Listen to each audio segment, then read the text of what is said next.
अस्सलाम dear students, उम्मीद है आप सब ठीक ठाक होंगे। आप सबको याद होगा लास्ट टाइम हमने जो डायरेक्ट इनडायरेक्ट का लेक्चर नंबर 3 ख़त्म किया था, उसमें हम चेंज ऑफ टेंसेस की हेडिंग को कवर कर रहे थे। हमने चेंज ऑफ टेंसेस की हेडिंग में जो हमारे सेंटेंस में चेंज होने वाली तमाम चीज़ों में से सबसे पहली चीज़ थी टेंसेस की, उसके बारे में हमने अब तक 2 स्टेटमेंट्स कवर की, जो पार्ट 2 और पार्ट 3 के अंदर। पार्ट 2 में मैंने आपको बताया कि अगर आपके इन्वर्टेड कॉमा से बाहर वाले पोर्शन का हिस्सा प्रेजेंट या फ्यूचर के 4 टेंसेस में से किसी एक टेंस के अंदर होगा तो आपका सेंटेंस जब डायरेक्ट से इनडायरेक्ट में जाएगा तो आपके इन्वर्टेड कॉमा के अंदर वाला पोर्शन अपना टेंस चेंज नहीं करेगा। अगर इन्वर्टेड कॉमा से बाहर प्रेजेंट या फ्यूचर में से कोई टेंस है तो। उससे अगली एपिसोड में पार्ट 3 में मैंने आपसे डिस्कस किया कि अगर हमारा इन्वर्टेड कॉमा से बाहर वाला पोर्शन पास्ट के किसी टेंस के अंदर होगा तो इन्वर्टेड कॉमा के अंदर वाला हिस्सा तकरीबन हमेशा चेंज हो जाया करेगा। फिर मैंने आपको 12 के 12 टेंसेस यानी 4 प्रेजेंट के, 4 पास्ट के और 4 फ्यूचर के बताया कि उनके अंदर कौन सा टेंस किस टेंस के अंदर आप चेंज किया करते हैं इन्वर्टेड कॉमा से बाहर वाला हिस्से को पास्ट होने की सूरत में। उसके बाद मैंने आपको उसी पार्ट के एंड पर, पार्ट 3 के एंड पे एक चीज़ डिस्कस की थी कि हमने डिस्कस किया द टेंसेस यूजुअली चेंज, यानी कि कोई सिनेरियो ऐसा भी हो सकता है जो केस 1 और केस 2 से अलग हो। आज हम उसी केस को डिस्कस करने आए हैं। हम इस रूल के अंदर पिछली पढ़ी गई तमाम बातों से एक नई बात, एक अलग बात पढ़ेंगे। मैंने लिखा the tense of reported speech remains unchanged whatever tense may exist in the reporting speech in the following cases। यानी कि अगर मेरे पास इन्वर्टेड कॉमा के अंदर इन 4 में से कोई एक स्टेटमेंट होगी, यानी कि इन्वर्टेड कॉमा के अंदर दोबारा से गौर कीजिएगा, एक ऐसी स्टेटमेंट होगी जो इन 4 केसेस में से किसी एक केस पे बेस करती होगी, तो ऐसी सूरत में इस बात से कोई फ़र्क नहीं पड़ता कि मेरे इन्वर्टेड कॉमा से बाहर वाला पोर्शन प्रेजेंट के अंदर है, पास्ट के अंदर है या फ्यूचर के अंदर है, क्योंकि इस सूरत में मेरा इन्वर्टेड कॉमा वाला पोर्शन अपना टेंस कभी चेंज नहीं करता।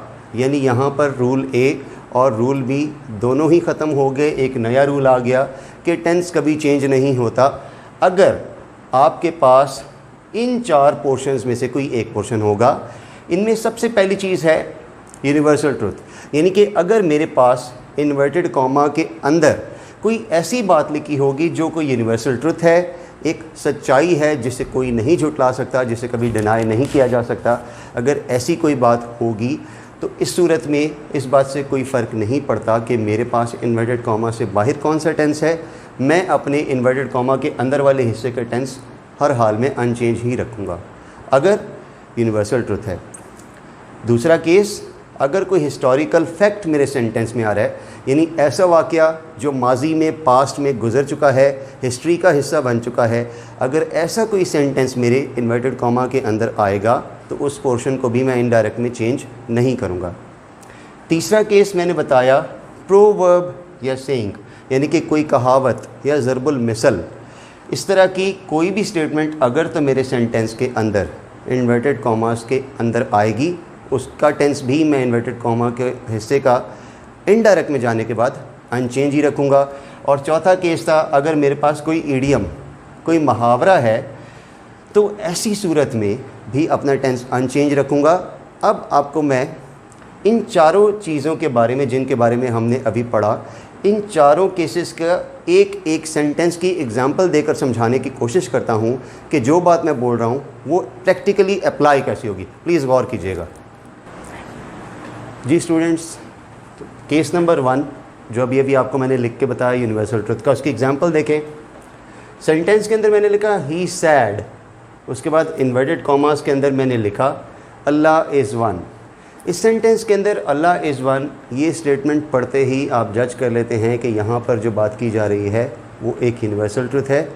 अब अगर तो मैं अपने रूल्स को रिव्यू करूँ जो मैंने इससे पहले अभी तक पढ़े, उसके मुताबिक इन्वर्टेड कॉमास के बाहर वाला हिस्सा पास्ट में है और इन्वर्टेड कॉमास के अंदर वाला हिस्सा प्रेजेंट के अंदर है। तो according to the rule that I have taught you till now, इस प्रेजेंट के पोर्शन को इनडायरेक्ट में जाने के बाद पास्ट में जाना चाहिए था। लेकिन क्योंकि मेरा इन्वर्टेड कॉमास के अंदर वाला हिस्सा एक यूनिवर्सल ट्रुथ है, इसीलिए जब मैं इस सेंटेंस को इनडायरेक्ट में चेंज करता हूँ तो डायरेक्ट स्टेटमेंट वाला पोर्शन का टेंस अनचेंज रखता हूँ, जो कि आप देख भी सकते हो। ही सैड, उसके बाद कॉमास, इन्वर्टेड कॉमास रिमूव हो गए। दैट अल्लाह इज़ वन, मैंने ऊपर लिखा Allah is one direct statement में, नीचे भी Allah is one as it is लिख दिया। यहाँ पर टेंस अनचेंज रहा क्योंकि यूनिवर्सल ट्रुथ था। Second case, historical fact. Example, she said Columbus discovered America. अब इस सेंटेंस का टेंस भी इन्वर्टेड कॉमास के बाहर जो लिखा हुआ है वो है एक पास्ट का पोर्शन, और इन्वर्टेड कॉमास के अंदर लिखा कोलंबस डिस्कवर्ड अमेरिका, जो कि according to grammar subject plus second form of verb plus object के हिसाब से अगर देखा जाए तो पास्ट इंडेफिनिट का सेंटेंस है। इस सेंटेंस को इनडायरेक्ट में जाने के बाद पास्ट इंडेफिनिट को हमने रूल्स पढ़े थे, चेंज होना चाहिए था पास्ट परफेक्ट में, लेकिन क्योंकि यहाँ पे जो जुमला लिखा हुआ है ये एक हिस्टोरिकल फैक्ट है, इसलिए जब मैं इस सेंटेंस को भी इनडायरेक्ट में ले जाऊँगा तो इसका टेंस अनचेंज रखूँगा। जैसा कि आप आंसर में देख सकते हैं, he said that Columbus discovered America, direct statement में भी पास्ट इंडेफिनिट और इनडायरेक्ट में भी पास्ट इंडेफिनिट। तीसरी पोर्शन, प्रोवर्ब या सेइंग, कोई ज़रबल मिसल या कहावत जब होगी उसको भी आप डायरेक्ट में भी वही रखोगे और इनडायरेक्ट में भी अनचेंज रखोगे। मैंने लिखा Ali sad unity is strength. Unity is strength, इत्तेफाक में जो है इत्तेफाक में ताकत है या इत्तेफाक में बरकत है। प्रेजेंट का सेंटेंस है, जब मैं इनडायरेक्ट में ले जाऊंगा Ali sad that unity is strength, indirect में जाने के बाद भी यूनिटी इज़ स्ट्रेंथ को मैंने as it is unity is strength ही लिखा, चेंज नहीं किया, क्योंकि यहाँ पर भी एक सेइंग या प्रोवर्ब थी। चौथा पोर्शन, ईडियम यानी कि मुहावरा। शी सैड 2 and 2 make 4, इसको चेंज किया, she said that 2 and 2 make 4। 2 and 2 make 4 present indefinite था डायरेक्ट में, 2 and 2 make 4 इनडायरेक्ट में जाने के बाद भी प्रेजेंट इंडेफिनिट ही रहा, टेंस में कोई चेंज नहीं आई, जिसकी वजह क्या थी कि यहाँ पर एक ईडियम यूज़ हुआ। ठीक है स्टूडेंट्स, तो इस पोर्शन के साथ मेरे बताए गए रूल्स जो मैंने आपको चेंजेस बताई थी कि डायरेक्ट इनडायरेक्ट में हम चेंजेस किया करेंगे, उन रूल्स का पहला portion change of tenses bill आखिर ख़त्म हो गया। आप लोगों ने बहुत अच्छे तरीके से इस पोर्शन को रिव्यू करना है। आई नो शायद आप में से कोई स्टूडेंट एक आध ऐसा हो या मे बी एक ज़्यादा हो जो ये सोचे कि लेक्चर ज़्यादा लंबा हो गया, तो इससे फेडअप मत होइएगा, क्योंकि आपके रूल्स का पहला पार्ट ही थोड़ा लेंथी होता है। जब आप एक बार रूल्स कर लोगे उसके बाद हम सेंटेंसेस की टाइप पे आएंगे तो वो सिर्फ प्रैक्टिस ही प्रैक्टिस होगी, लेकिन याद रखिएगा वो सारी की सारी practice based in he portions के ऊपर, इन ही एग्जांपल्स के ऊपर करती होगी जो हम अभी कर रहे हैं।